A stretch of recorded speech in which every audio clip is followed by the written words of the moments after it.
By 2050, Denmark will be independent of fossil fuels, an energy-efficient society powered by renewables, fueled by nature. We're well on the way to a greener future, but we're not quite there yet. Let's share experiences and inspire each other to continue the journey.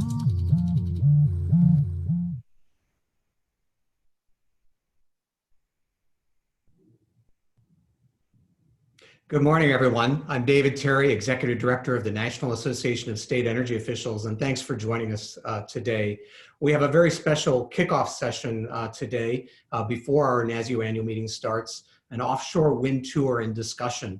We're pleased to be joined and appreciate the support of the Trade Council, the Danish Embassy in Washington, D.C., and the Danish Energy Agency, and all of their colleagues that helped to make today possible. We're fortunate, I think, to see a glimpse of some of the achievements that Denmark has made in extraordinary clean energy areas, in particular offshore wind.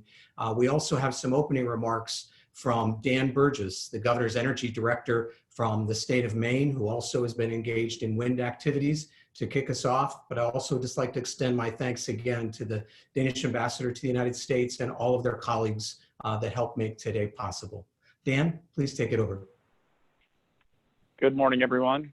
Dan Burgess, I'm the director of the Governor's Energy Office in Maine. It is very exciting to be kicking off, beginning the NASEO annual meeting, and looking forward to having everyone in Maine next year. I think one thing that's exciting about this new virtual approach is it'll allow us to be creative, and I think this next panel is an example of that. I think across the country and around the world, we're seeing offshore wind be a really big opportunity for our energy future and for economic opportunity. I think that's true not just on the coast, but as well as seeing supply chain opportunities across the country. So I'm excited about this panel. You know, I think as many know, a recent report indicated that offshore wind could grow 15-fold in the next 20 years and become $1 trillion global industry. Here in Maine, we're excited about that opportunity. We have very steady winds in the Gulf of Maine. Most of our opportunity is likely to be in floating offshore wind, and we're just beginning the undertaking of a roadmap to set us on a trajectory to advance offshore wind. And so I'm interested to kind of hear today from our guests from Denmark, and we're going to be talking about Maine's offshore wind opportunities in the closing panel. So excited to start and kind of close the annual meeting. So as David mentioned, NASEO has partnered with the Danish Embassy on really building a dialogue between the state energy offices and the Danish government, as well as private sector leaders in the offshore wind space. A group of state energy office directors had planned to go to Denmark this spring, but obviously as a result of the pandemic, that's been postponed. But in the meantime, this is an opportunity to build exciting educational opportunities until we can visit again in person, which looking forward to doing when that's possible. So today's tour kicks off a four-part series that will address the Danish policy environment, the transition to clean energy, manufacturing and installation and jobs, ports and operation and maintenance, and transmission and financing. And so it's an opportunity for the state energy offices to hear directly from a world leader in the space and hear directly from the leadership in Denmark about their experience. And so I'm excited to introduce Michael Gulbrandsen, a counselor at the Embassy of Denmark in Washington, D.C. His main focus is climate and energy policy development. He works primarily with government to government and supporting knowledge exchanges between Denmark and the U.S. in all fields of renewable energy. So thank you for joining us, Michael. Thanks for the introduction, Dan, and good morning, U.S., and good afternoon to those in Denmark. I also want to welcome you to this first webinar of the virtual offshore wind tour to Denmark. In this webinar today, we'll share with you some of the policy frameworks supporting climate change and offshore wind in Denmark. And as some of you may be familiar with, Denmark has recently enacted climate legislation aiming at reducing carbon emissions by 70% in 2030 compared with the level in 1990. Denmark commissioned its first offshore wind farm 30 years ago, and the sector plays a key role in the current and future Danish energy system. And just a practical thing before we get started, you can pose questions through the Q&A function. You can ask questions during presentation, and you can also wait till the Q&A session after the presentation. Our speakers will then try to answer the questions. And Dan Burgess will be moderating the Q&A sessions. And of course, please don't hesitate to ask questions. So let's kick things off by briefly going back a couple of decades to see how Denmark's energy transition started and has developed since then. Take a look.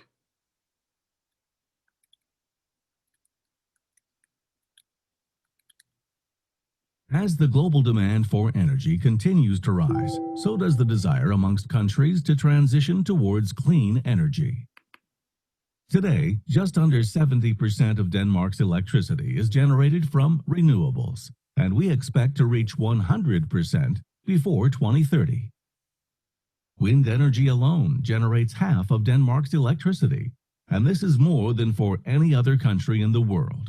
So how did that come about? In 1973, the OPEC oil crisis forced the government to focus on reducing reliance on fossil fuel imports. This also stimulated the first experimental wind turbines. The oil shock led the Danish government to produce the country's first long-term energy plan in 1976, a plan with greater focus on energy security. With ongoing focus on energy security through the 1980s, the government maintained its policy focus on combined heat and power, natural gas, and renewable energy. In 1990, Denmark created the world's first action plan for CO2 reduction. And in 1991, the world's first offshore wind farm was erected off the coast of the Danish island of Lolland. The decade also saw the government reach a cross-party agreement to increase electricity infrastructure. As the 21st century began, the EU electricity and gas market liberalization process started too. This allowed increased competition and new market entrants, including renewables. And Denmark built the world's first commercial-scale offshore wind farm. Through the 2010s, wind power became a significant generator in Denmark, rising to just under 50% of power consumption. The time since the oil crisis has seen stunning change in the Danish power sector, with renewables rising from 0 to 68% of Danish electricity consumption today. In June 2020, 8 of the 10 parties in the Danish parliament voted in favor of the Danish Climate Act. This cross-party consensus is a very Danish characteristic in energy policy formulation. As we look over the next 10 years, we see more distributed generation, more battery storage, more electric vehicles, greater interregional power flows, biogas, offshore energy islands, and Power-to-X. So what has Denmark learned about energy policy over the last decades? Cross-party commitment and long-term planning are critical to effecting significant energy policy change. So far, Denmark's energy transition experience has been accumulated over decades. We are working with other countries that would like to leverage that experience.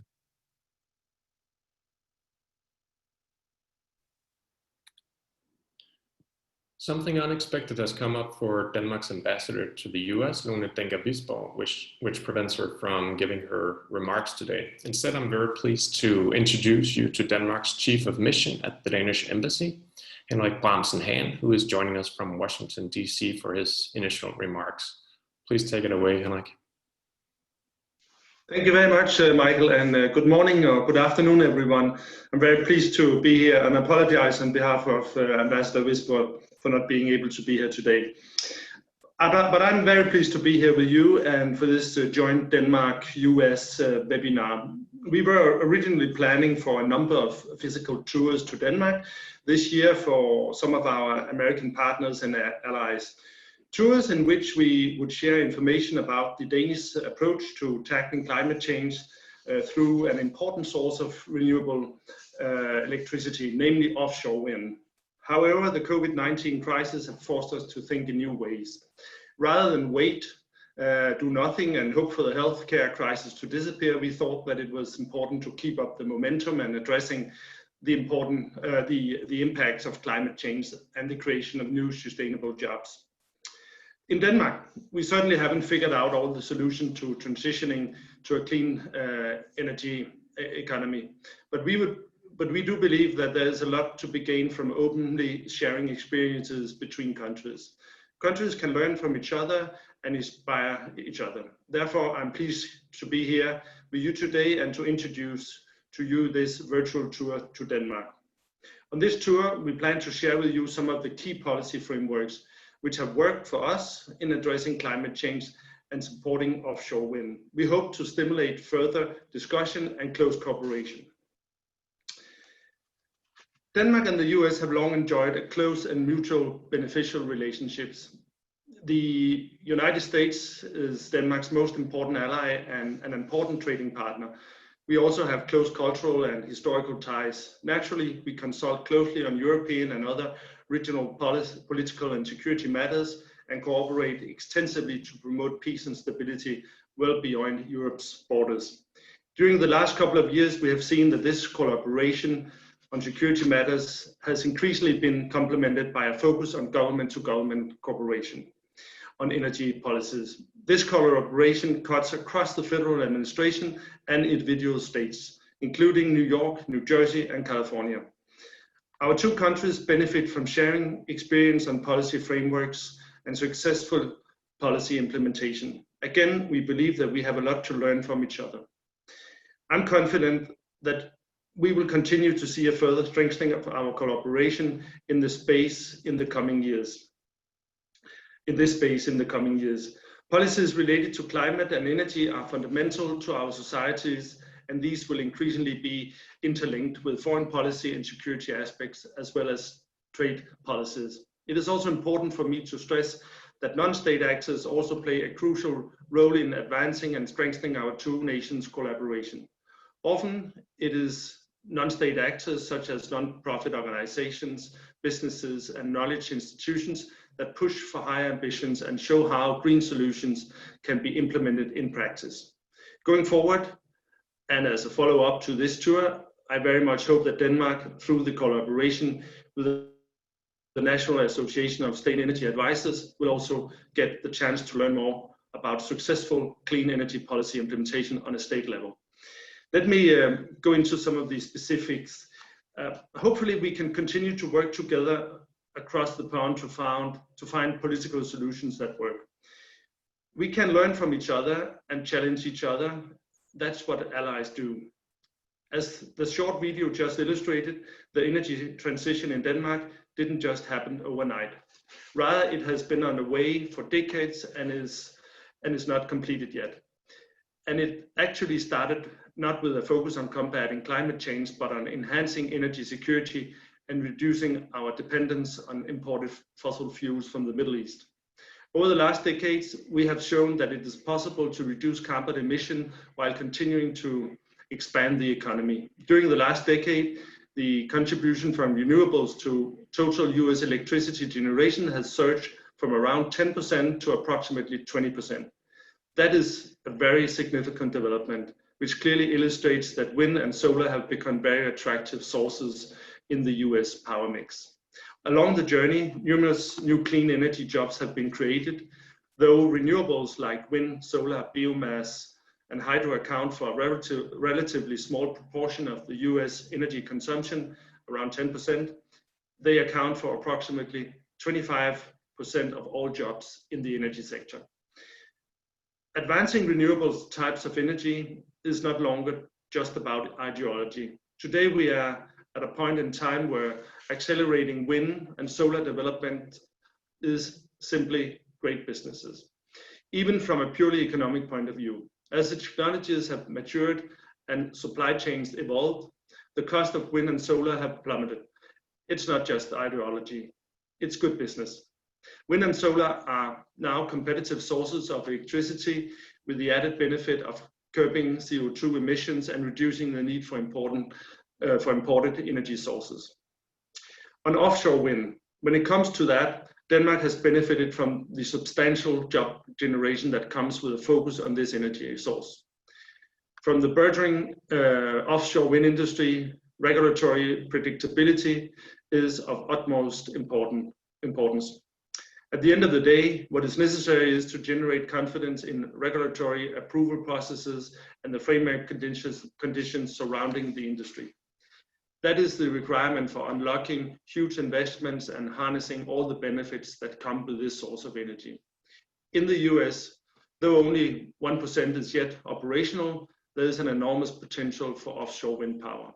States along the US East Coast have committed to constructing 30 gigawatts of offshore wind power through 2035. That's going to be an amazing journey that will create thousands of sustainable jobs along the way. Despite short-term challenges caused by the COVID-19 outbreak, the long-term trend is clear.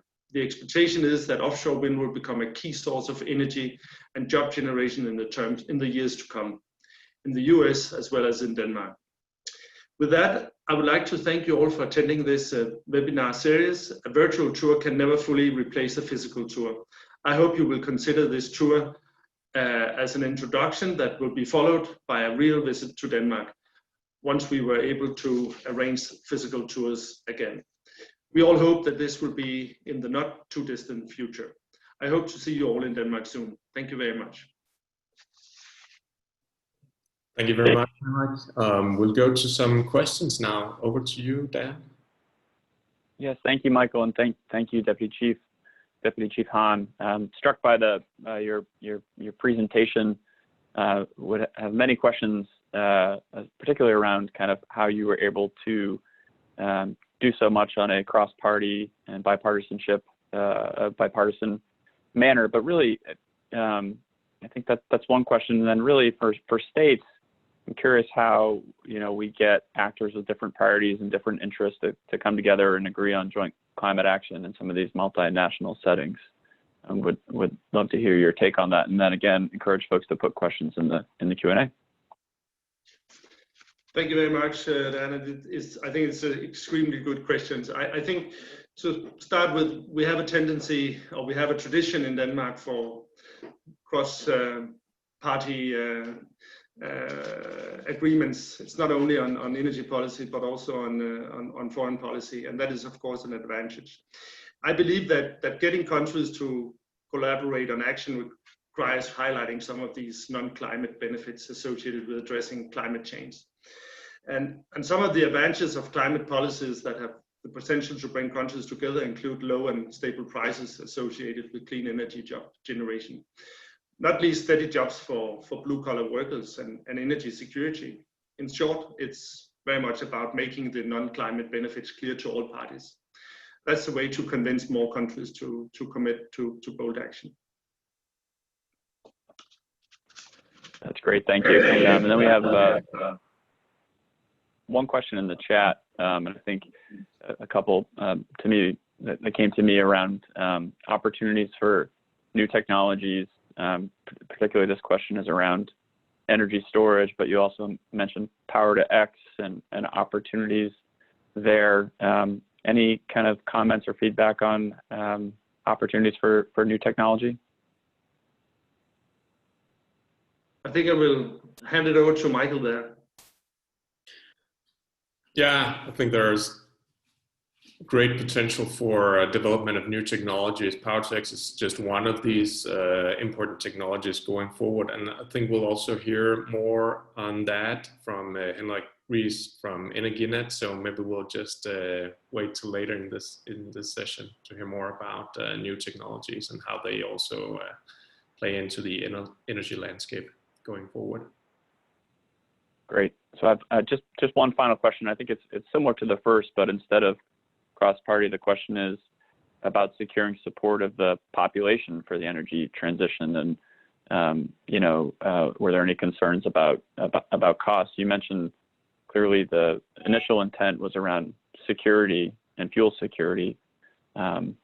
Any kind of lessons learned around securing support from the wider population? I think the involvement of this process have been long in Denmark, and I think also the start of it was slow. But I think the cross-party agreement on this was very important for getting the population also there. I think that the broad support from all parties in Parliament, actually, that really helped a lot, and I think that was the key to securing the development that we have seen so far. Great. Well, thank you so much, Deputy Chief. We appreciate you being here with us. Thank you. Thanks, Dan. Thanks, Henrik. So now it's time to hear some remarks from the Danish Minister for Climate, Energy and Utilities, Mr. Dan Jørgensen. The relationship between Denmark and the US is an outstanding one, and it has the top priority for the Danish government. In fact, Denmark and the United States have never experienced an interruption in our diplomatic relations since it was established in 1801. As Minister for the portfolio, I am particularly pleased for our cooperation on energy and climate issues, and I'm very pleased to be able to participate in today's webinar. I will focus today on the more political background of offshore wind development in Denmark and leave it to other of the panelists to present a more in-depth technical part around one-stop shops, specific tender details, etc. I have three simple messages. First, offshore wind energy is a mature and competitive technology, and it provides green jobs. Second, the claim that you cannot build a secure and effective power system on renewable energy is a false one. Third, massive offshore wind installments are necessary to reach carbon neutrality via Power-to-X technology. Denmark built the first offshore wind park in the world in 1991. It generated only 5 megawatts and provided just 2,200 households with electricity. It was small and it was expensive. When we first developed offshore wind power, we didn't know that it would ever become cheap and efficient enough. Many economists claimed it would never happen, it would never become a competitive technology. They were wrong. Our newest park, which is the biggest in Scandinavia, Hornsrev 3, supplies electricity for more than 400,000 households. One rotation of just one turbine can charge 1,217 mobile phones, just to give you a picture of how incredibly large these turbines are. The most recent tender in Denmark resulted in record low prices at around $60 per megawatt hour. This is cheaper than new coal and nuclear. In addition, the offshore wind sector creates local jobs and growth. Most recent calculations from Denmark show that 14,600 full-time jobs are created every time 1 gigawatt of offshore wind is commissioned. Some say that wind energy, including offshore, is an unreliable and expensive technology. They claim that citizens will get expensive energy bills and that high energy prices will make businesses uncompetitive. The Danish case shows that this is not true. The United Nations World Energy Council ranks the Danish energy system among the very best in the world when it comes to balancing energy security, access to affordability, and environmental sustainability. In 2019, more than 60% of Denmark's electricity consumption was covered by renewable energy. 47% of that came from wind power. Still, the Danish citizens and businesses have electricity 99.99% of the time. In 2018, Danes were without electricity for only 22 minutes. This is the lowest in Europe. The Danish Parliament has set a target of a 70% reduction of CO2 emissions in 2030 compared to 1990. This is a very ambitious target. We don't know yet how to get all the way. To set the goal, we've had not to ask what is actually achievable with the policy instruments and tools that we have now. We've asked what is necessary. Our task then now is to make the necessary possible. Offshore wind will play a key part in achieving this target. Denmark has decided to establish the world's first energy islands, totaling a capacity of 5 gigawatt offshore wind. We've also accelerated the establishment of 1 gigawatt offshore wind of the island of Hesselø. The addition of 6 gigawatt offshore wind equals more than 3 times Denmark's current offshore capacity. In addition to generating electricity, the energy islands will also be utilized to develop power-to-X technologies that can store and convert green electricity into green fuels for other sectors, for example, road transport and shipping. Thank you for letting me speak. I hope that the rest of the webinar will provide useful insights. I look forward to meeting you in person once the situation concerning COVID-19 has changed. Thank you. Thanks to the Minister. Minister Johnson mentioned the most recent offshore wind farm in Denmark, which was inaugurated last year. Let's take a moment to look at this wind farm.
Now I'm pleased to welcome our next speaker today, Christopher Bøtzer, who is the Director General at the Danish Energy Agency.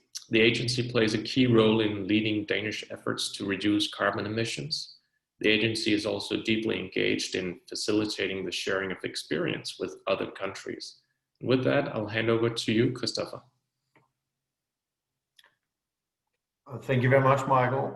And thank you for inviting me for this tour today.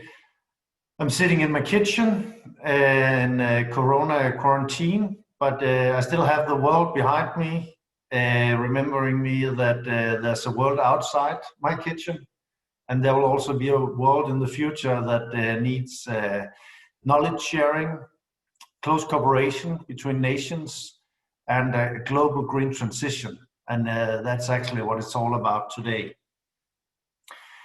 Well, I want to give you a short presentation, a 20 minutes presentation about the regulatory framework of offshore wind and the one-stop shop concept in Denmark. Next slide, please.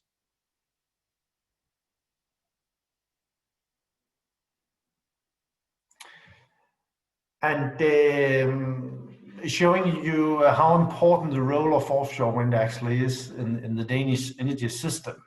As you heard in the small movie, Denmark was the first country in the world to commission offshore wind. It was in Vindeby in 1991, almost 30 years ago. And since then, we have developing offshore wind. And with the last energy agreement this year, we will reach more than we need when it comes to renewable energy from offshore wind. But let us take a look of how offshore wind has developed in Denmark for the last 3 decades. Next slide, please.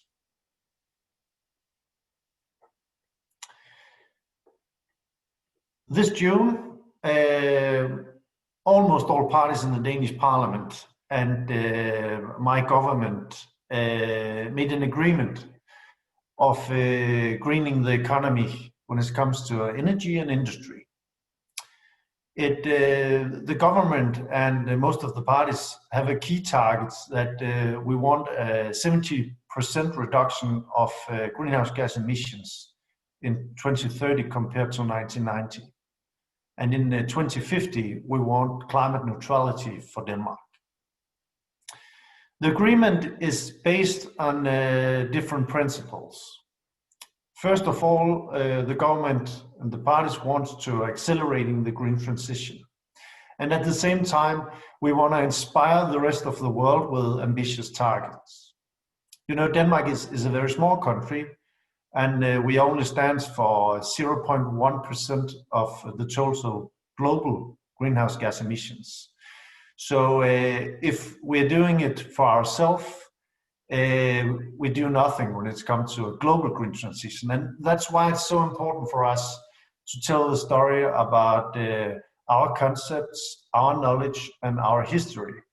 And we want all interested people to copy the Danish case if it's possible, and if it's relevant where you are. Well, let's take a look of the agreement. Most of it is based on the market-driven expansion of renewable energy, especially wind and solar. We have technology-neutral public tenders in 2020 and 2021. We expect that in 2 or 3 years, we can have onshore wind and solar without any subsidies at all. We want to establish 2 energy islands, as the minister said. I'll come back to that later on. We are looking at how to electrify the Danish society even more than today. And we want to present a strategy for that next year. We want to boost energy efficiency, and we want a green heating sector. Denmark is, among other things, also known from more than 60% of the households that have district heating. So a green heating sector or green district heating sector will also improve our green transition. Next slide, please. And if you look at offshore wind, which is the theme for today, we want to be the first country in the world who establish energy islands. The parties agreed on building 2 energy islands, one in the North Sea between Denmark and UK of minimum 3 gigawatt, and one in the Baltic Sea between Denmark and Poland and Germany at 2 gigawatt. But we also want additional wind farms to be tendered. The Thor park of about 1 gigawatt. The tender was released last week, and the Hesselø in the inner sea between Denmark and Sweden at 1 gigawatt as well, and 200 megawatt of power to X. And power to X and the focus on large-scale hydrogen is very important for us because you know, we have about 2 million households in Denmark, and the energy islands will give us more electricity than we need for the Danish society, especially when the energy island in the North Sea will raise up to 10 gigawatt. And we do not need it. So we need to use the electricity to hydrogen, or to produce hydrogen, and we want to export it to our neighboring countries, among them the Netherlands, Germany, Poland, and the UK maybe. Our Power to X initiative is co-founded by the Netherlands and is approximately about 157 million US dollars. We're also looking at carbon capture, the CCS from the industry, so we can reach the 2050 target of being climate neutral. Next slide, please.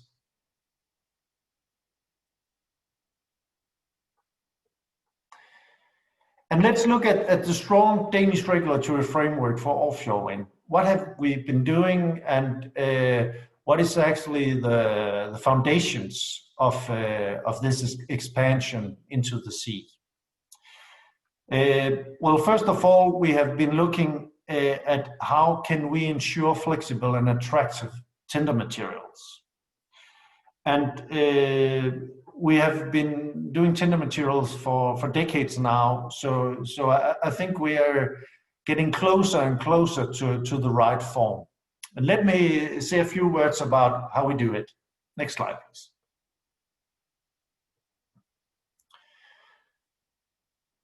First of all, de-risking is the key. And how do you de-risk? How do you de-risk it for the offshore wind sector and the companies? Well, first of all, you need broad, long-term political commitment. For decades, we have able to get our political parties to get together and come up with energy agreements. I know that can be difficult in other countries, but in Denmark it has been possible for decades. We also have a one-stop shop. I come back to that. That's in my agency. And the TSO carries out preliminary studies.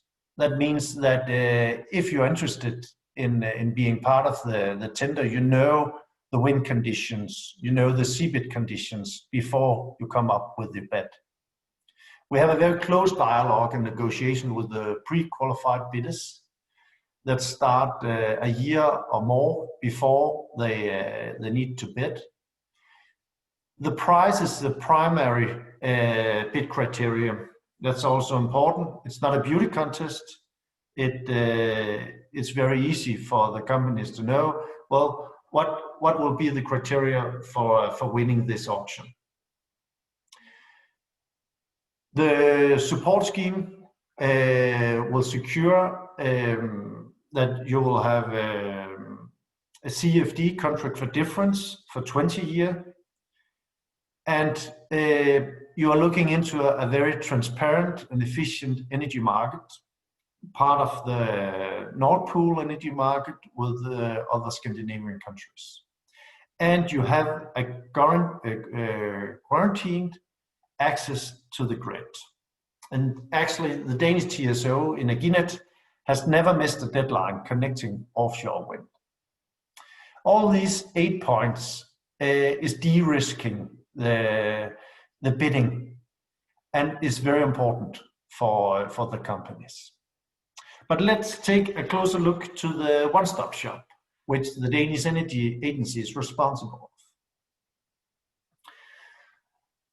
Well, the Danish Energy Agency is the coordinating authority, and we are at the same time the single point of contact. That means that the bidders only need to be in contact with us and not other authorities in the tender process. We are the consenting authority, and with consenting I mean that the agency prepares the 3 main licenses needed to develop offshore wind in Denmark. That is the license to carry out preliminary investigations that the developer needs for micrositing. We also give the license for construction, for commission the wind farm. And at the end, we give the license to produce electricity. So you are able to send the produced electricity into the grid, to the TSO. And for the bidders, they only need us and the dialogue with the agency, and it's very easy. If you are not familiar with the Danish agency landscape, it's very easy as well. So you have the best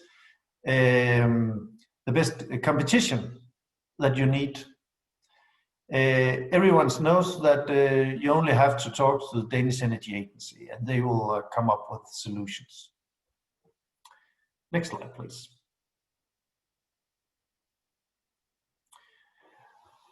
But in order to continue the travel towards subsidy-free offshore wind, we also have done some adjustments to the tender materials. And here you can see an example of some of the adjustments.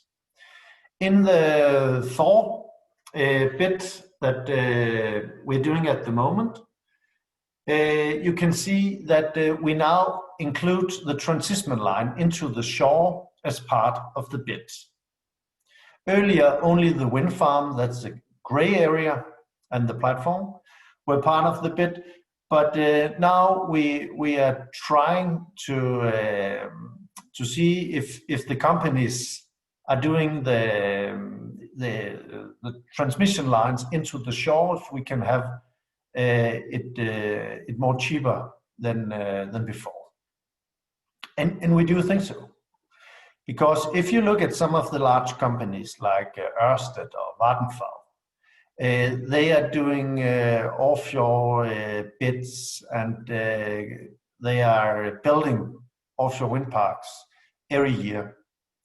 So they have the scale and the knowledge, and our TSO in Energinet is only building offshore wind parks every second or third year. So that's a new part of the bidding, that you have the offshore station and the export cable being part of the tender. I expect it to give us better prices than earlier. Next slide, please. And now let us have a look at the coupling between the increasing integration of offshore wind and the cost reduction of offshore wind. Next slide. Here you can see the bids for the last 4 offshore wind parks in Denmark. And as you see in 2010, we had a winning bid of $157 per megawatt hour. And in 2016, we have the Kriegers Flak bid, actually the world's record at that time of $55 per megawatt hour. And part of that and the journey from 2010 to 2016, a 6 years journey, is maturation of the technology, the economies of scale, and the favorable regulatory framework. Let's take a look at how to integrate the energy in the Danish energy system. Well, if we started 25, we had 80% of our electricity from wind energy. And if you look at 2030, you can see that more than 100%, actually 102%, will come from wind energy. Most of them, the dark green area, will come from offshore. And today, about 50%, half of our electricity production is coming from the wind production. Today, most of it is onshore, but we expect that in the near future, we will see that offshore will take most of the production. Next slide, please. And as my minister said, well, many people are asking, if you have so much variable renewable energy in your energy system, is it possible to have high security of supply? And actually it is. As he also mentioned, our security of supply is very high. Actually, it's 99.996%.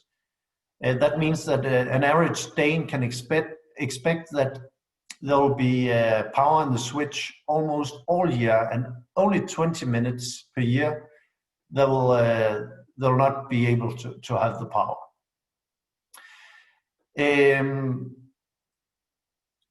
I think, and we think that the way of doing this is to be well connected to other areas.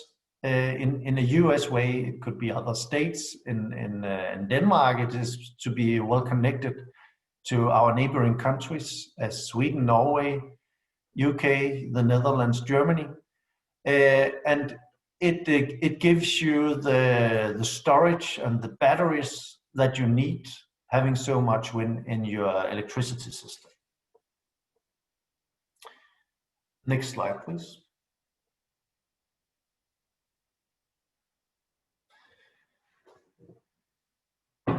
But the wind history of Denmark is not a history of regulatory affairs and a regulatory framework, not alone actually.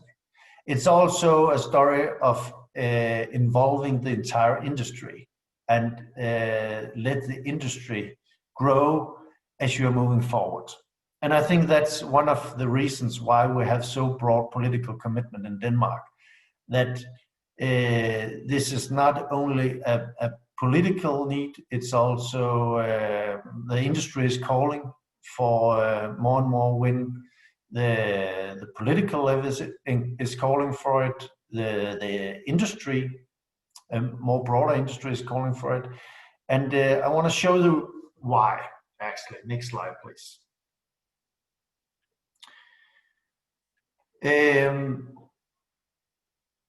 If you are focusing on the wind sector, the offshore wind and the onshore, I can assure you that you will also focusing on jobs. As the minister mentioned, the Danish Shipping Association stated that installing 1 gigawatt gives you 40,000 man-years job. Not only in the energy sector, but also indirect. More than 2% of the total private Danish workforce comes from the wind industry, and more than 4% of our export come from wind industry. And I'm very confident that if you are going to expansion in offshore wind, you will see a lot of jobs and a lot of export possibilities as well. We have a highly developed value chain in both onshore and offshore, and we have an industry that also make the best practice for the world at the moment. Let us have the next slide. And unfortunately, we are not able to travel to US or you to Denmark. But when we have fought and won on the corona, and it's possible to come to Denmark, you need to go to these testing facilities at my slide here. Horsøya and Østerild are the wind turbine full-scale test sites. At Horsøya, you can test wind turbines up to 200 meters, and at Østerild, you can test wind turbines up to 330 meters. That's actually more than the Eiffel Tower. And if you want to see the future of offshore wind technology, then you have to come to Østerild. That's very, very amazing. We also have test facilities for nacelles and component and structure tests. That's at Lork, just near to Hans Christian Andersen's old town in Odense at Fyn. And we also have blade test center in Aalborg, where you can have fatigue testing of the blades. So actually we have some of the best testing facilities, and if you are going to visit them, you will have a look into the future, I can assure you. And they will welcome you very much, telling you what they're doing at the moment. So please, next time, come and visit these test centers. And you are very welcome to come and visit the agency as well. Thank you very much. Thanks a lot, Christopher. And let's now go to some questions, Dan.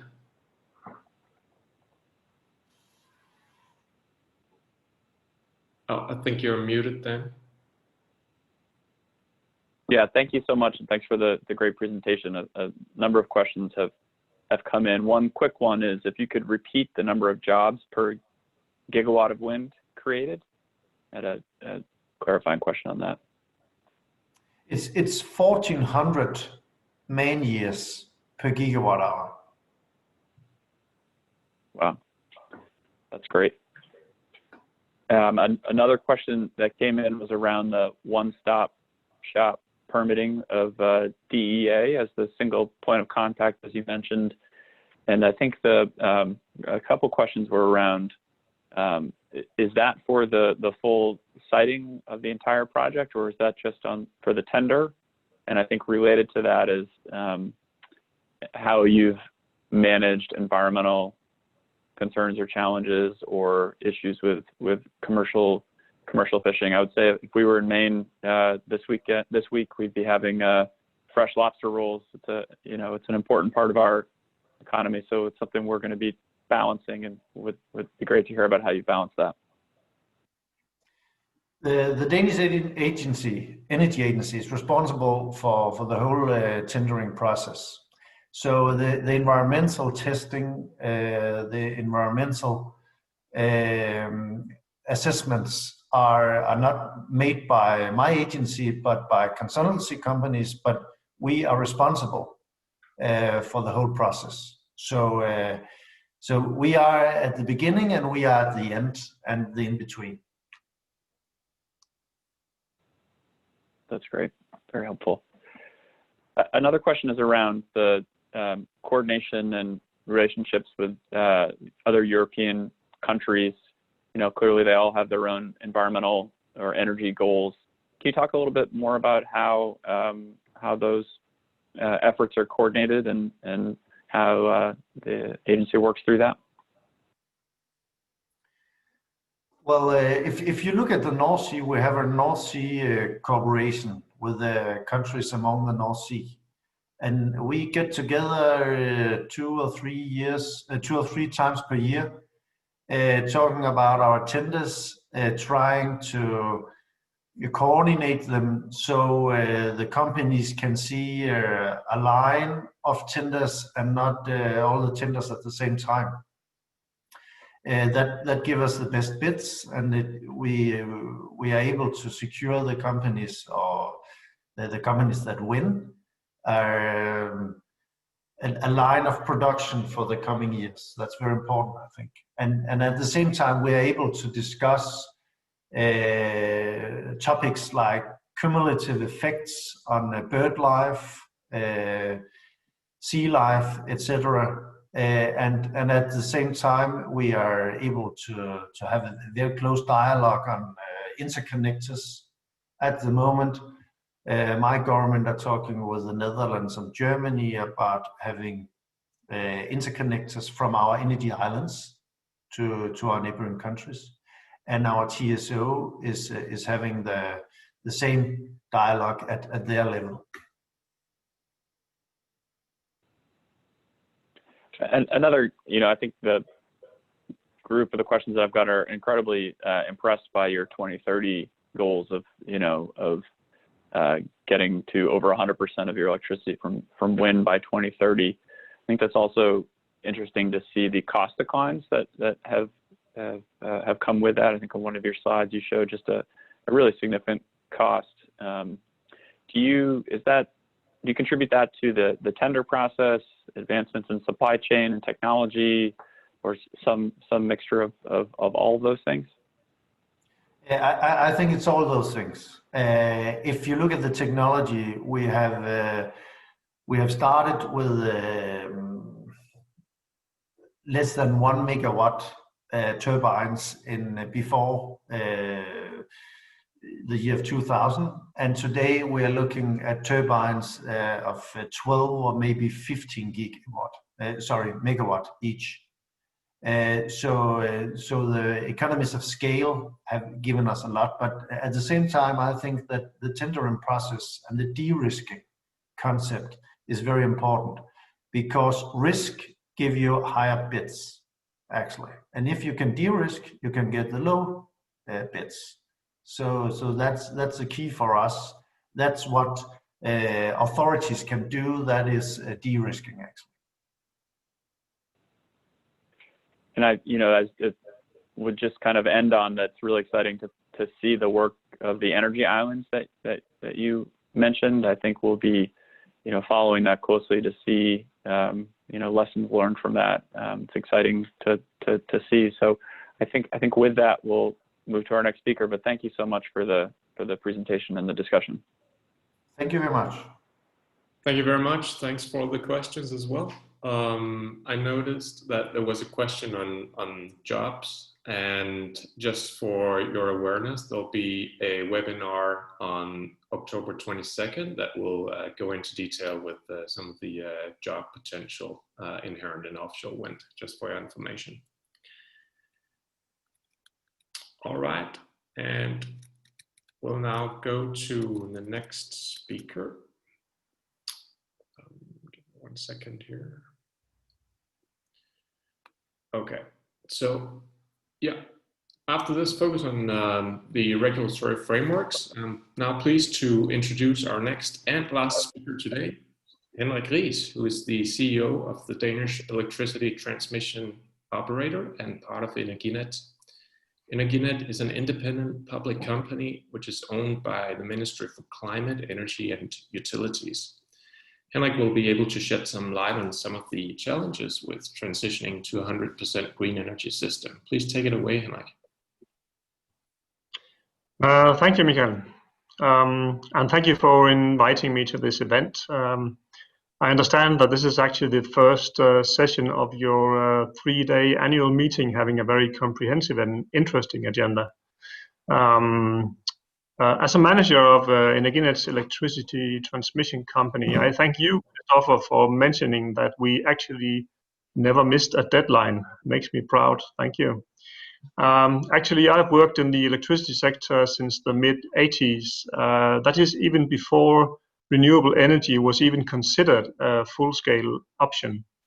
And as mentioned before, the Danish offshore wind adventure began early 90s with the first very, very small offshore wind farm, continuing to what we at that time called large scale, that is 160 megawatts in 2002. And since then, the size has gradually increased up to the 1,000 megawatt production units mentioned earlier by our minister, which are currently being planned for. And all existing units are connected radially one-to-one to our transmission grid. But in order to reach the CO2 emission targets, we need much more wind power. And this calls for a new grid topology. And given the very large gigawatt offshore potential, we encounter new challenges when integrating wind power conventionally into the onshore transmission system. Next slide, please.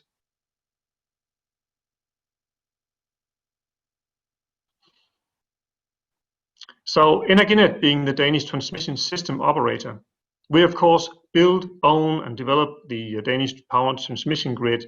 So we move energy to every corner of Denmark and across our borders. In addition, we have the short-term and long-term responsibility for security of supply and for well-functioning markets. Being an independent public company owned by the Danish Ministry of Climate, Energy and Utilities, we are working for the society in this green transition. And our vision is green energy for a better world.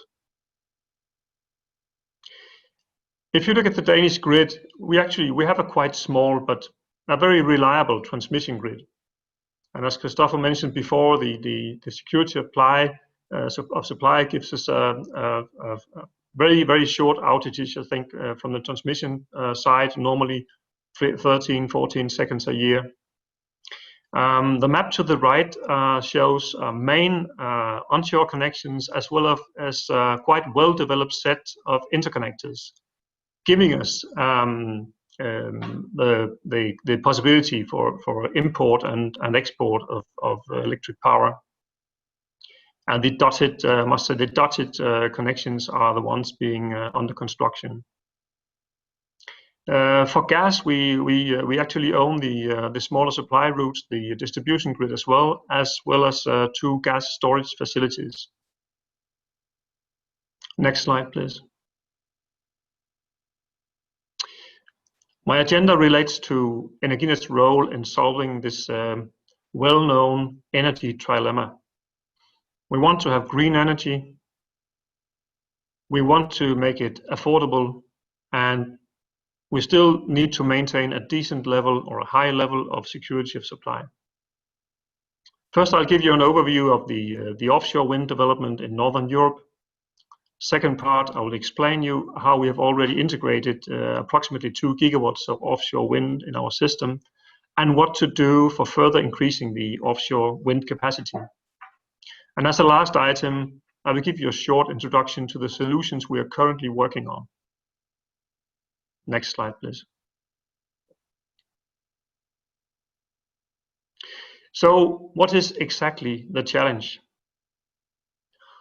Denmark and the neighboring countries have ambitious targets for offshore wind, and it's Energienet's task to find and to develop and to implement solutions for an efficient integration together with all the relevant stakeholders. So currently, if you look at Europe, this involves a volume of 10 gigawatts in Denmark by 2030. It involves 20 gigawatts in Germany, 11.5 gigawatts in the Netherlands, and approximately 40 gigawatts in the UK. So why is this a challenge? Erecting wind power generators and transmitting the power is a well-known discipline. But integrating production into the grid at this volume, creating the right market models, combining wind power plants with interconnectors is the real issue here.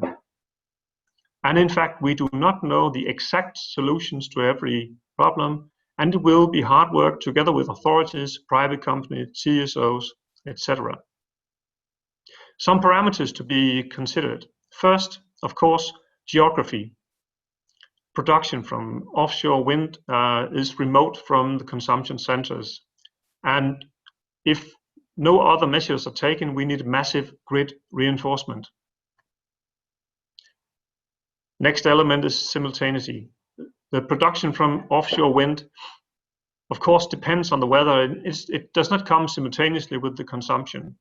So we need flexible consumption. We need storage facilities. And as mentioned also, we need excellent interconnectivity, which gives us the import-export possibility. Another element is the predictability. With more distributed electricity production and international markets and agreements, the system development gets more complex, and it has many elements of uncertainty. So I guess this will definitely be the end of deterministic planning. Another aspect is the accelerated development. It takes a lot of time to develop and to build infrastructure and to adapt regulation. But at the same time, the technology develops at a very fast pace. So it goes for solar power, it goes for onshore wind, batteries, and now also for power to X. This has all to be taken into account. Next slide, please.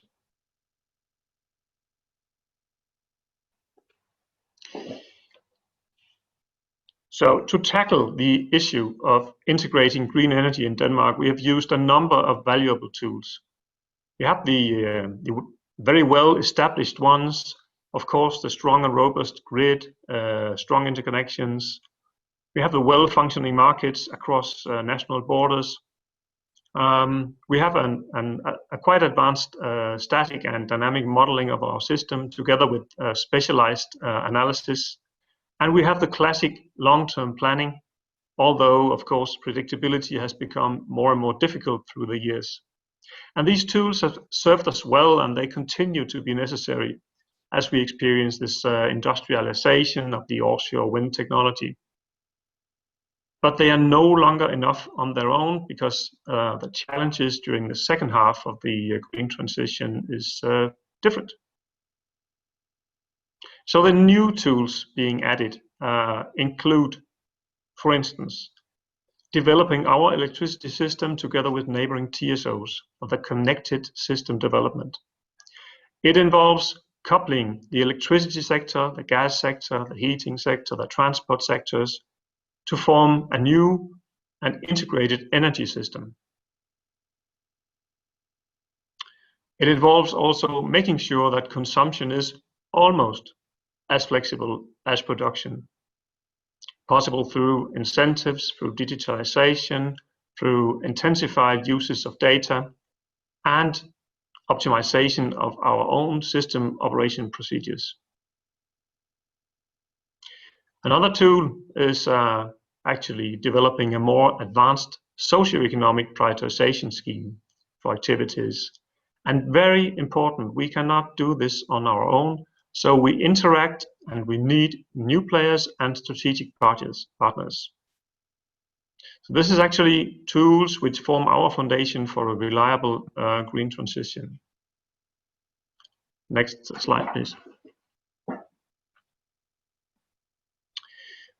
I'd just like to mention 3 important ongoing activities we are working on, and which are closely related to the integration of large-scale offshore wind. First example, the North Sea Wind Power Hub. Energinet was invited to be part of the North Sea Wind Power Hub development project by the Dutch TSO TenneT. The North Sea Wind Power Hub is a cross-country alliance exploring a hub-and-spoke concept for energy islands and combining grid integration of wind power and interconnectors between countries. And international cooperation between TSOs has actually proven to be crucial when it comes to developing the supply chain, as well as handling offshore wind development and operation in the North Sea. Furthermore, this cooperation in the North Sea Wind Power Hub has showed us that international and connected long-term planning can create a more cost-efficient solutions than you can do with national and project-specific development. Second example, as introduced by our minister as well, the real energy islands. The real world large-scale energy islands are being developed and scheduled to be fully operational by 2030. Especially for the North Sea, shown on this previous slide, this has an enormous potential from a production and interconnection point of view. And we believe that the energy islands will contribute significantly to the reduction of costs, and thus making offshore wind in the North Sea competitive with other alternatives. Third example, the sector coupling. So large-scale offshore wind, together with other sources of renewable energy, will enable us to significantly reduce the emission of CO2, but we need to ensure cost efficiency as well as this high level of security of supply, which was presented in the energy trilemma. And this is where sector coupling becomes important, because turning our string-based energy system, the electric system, the gas system, the heating system, the transportation, into an integrated or interconnected system with conversion between electricity and gas will enable us to choose the most efficient means of energy transport for a specific task. And it will give us the storage facilities we need together with the interconnectors to ensure a stable power supply from renewable energy sources. We believe that Energinet owning 2 gas storage facilities and being both gas and electricity TSO, we're given more than one role, and therefore we have a good starting point for catalyzing the sector coupling in close cooperation with other stakeholders and really make this work. Next slide, please. Of course, this was just a short introduction to Energinet's role in the green transition and how to ensure reliable electricity supply and affordability. But 2030 is not far away. So in just 10 short years, we are there. But we believe it's possible. Of course, then, we can only succeed if all players work closely together. Thank you for listening. Thank you very much, Henrik. We'll now take any questions from the audience. So over to you, Dan. Yes, Henrik, thanks so much for the presentation. A number of questions have come in. I think the first question I would have is, the prior presenter talked about how Denmark has such reliable electricity and some of the best, most reliable in Europe. And as the transmission system operator, how has that been achieved as you are looking to integrate new resources such as offshore wind? And do you have any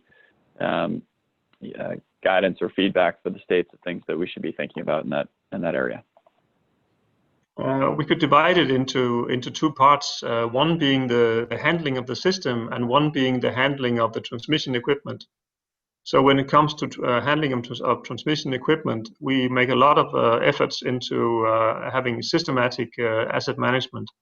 So you're of course not able to predict the exact state of your equipment, but through statistics and our asset management system, we believe that we can do proper maintenance in an affordable way. So that's one thing. So keeping the system up and running, and one other thing is the handling of the system, because when we have an electricity system like ours with fewer and fewer large generators and much more wind power and a much more volatile production scheme, you need some of the tools I mentioned earlier in order to predict what will actually be happening. So keeping the balance and the system requires that you have very well developed IT tools and data handling. So I think that's a prerequisite for keeping the system up and running. One of the questions maybe in addition, one example of what we did with our tools is actually that 1.5 years ago we were able to state that we were able to keep the voltage stability in our electricity system on the transmission level without one single power plant up and running. So only with renewable energy and interconnectors.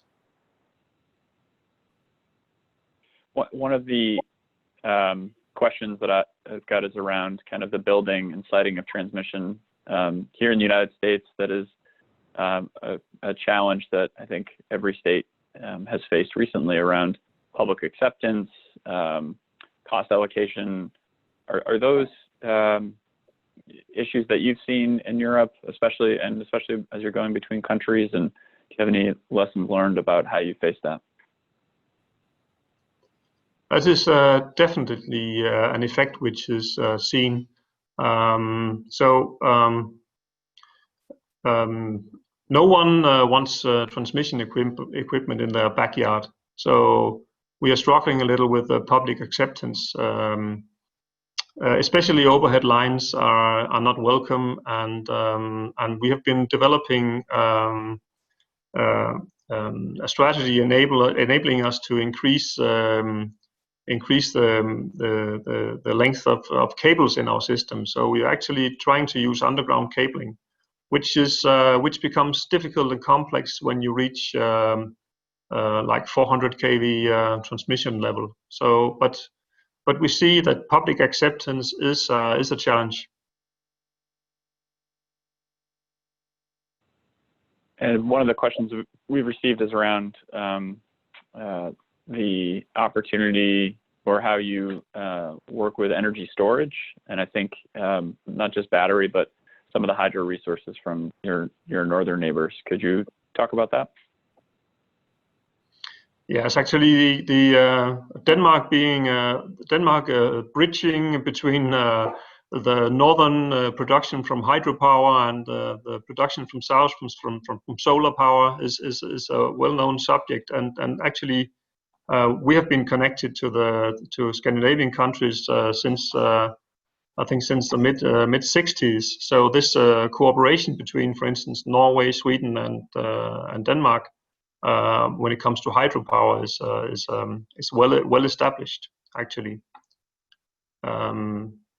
So I think since 1964, actually. And how about the cost of energy, and a couple questions around those of kind of low income or moderate income, and addressing costs for those customers. Is that something that you've had to deal with? Yes, of course. Imagining that you can keep the tariffs on the same level year by year is not realistic, because the green transition has costs, and we have also been facing already the need for increasing tariffs, and we will see them in the years to come. It's unavoidable, and it is being noticed, of course. And how about the timing of the energy islands? Can you talk a little bit about when you are expecting to see that work begin? And it looks like by the end of the decade that those would be completed. But has physical work happened on that, or are those in the planning stages? No, the energy islands have to be operational by 2030. So what we're doing, I think Christopher mentioned at his presentation also that Energinet has been given the task of doing the preliminary investigations of the areas having been designated for this. So that is actually that will be ongoing work quite soon, I expect. But 2030 is the anticipated deadline. Yeah. Not too far away. So as you think about the kind of what the next challenges might be for offshore energy development, is there are there things that you would have done differently, or things, markets or regulatory structures that you would have set up differently? As we states are just embarking on much of this development. Are there things that you would have done differently that you can share with us? Yeah, I think one thing we would have done differently is actually dealing with the term anticipatory investment. So if you want to extend your grid, or you want to attach offshore wind power production to it, doing it project by project is maybe not the right way, and that's exactly what we have done. We've taken every project, every single project one at a time, making a radial connection to a substation, and that has actually just been increasing cost of connection. We should have been thinking bigger, I think. So making heavier infrastructure and enabling the connection of more offshore projects at a time. Think bigger. Think bigger. That's great. Well, I think that's a great way to close. We've got a number of questions, but I want to keep us on time. So thank you so much for taking the time and for answering the questions. It's a great way to kick off our annual meeting. So we really appreciate it. My pleasure. Thank you for listening.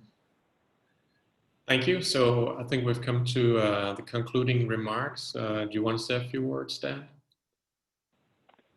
Well, I would just say that, like I said, this is just a great way to kick off our unconventional virtual meeting, allowing us to hear directly from experts and from Denmark. And we look forward to continuing that work of information sharing and learning from one another. And hopefully we'll be able to do that in person sometime soon. But in the meantime, this is for me, and I think the participants that are here, was really informative. So we appreciate that, and look forward to continuing that work, and to having this be a great start to our virtual meeting.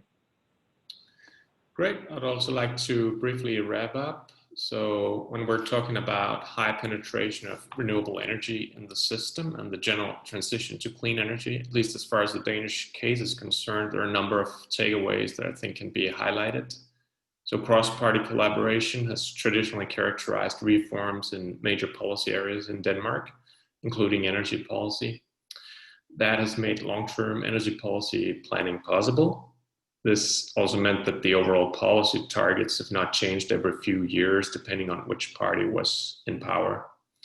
So despite differences in preferences between political parties, there's been a good amount of consensus and general agreement when it comes to long-term planning. Building a strong electricity and gas infrastructure can also be highlighted as a way to facilitate large amounts of renewable energy. In Denmark, a number of connections to our neighboring countries has created good conditions for large-scale deployment of renewable energy. And this actually without compromising energy security. Finally, I'd also like to highlight the importance of electrification and the coupling of various sectors. That's something which is going to play a crucial role in the future. Also, the fact that electricity can be converted to gas opens up a number of new possibilities in the transition to a clean energy society. I'd like to thank all of you for joining. I'd also like to thank all of our speakers and have a nice day, everyone. Looking forward to seeing you for the next webinar of the Virtual Offshore Wind Tour, and that's on October 22nd. Thanks a lot.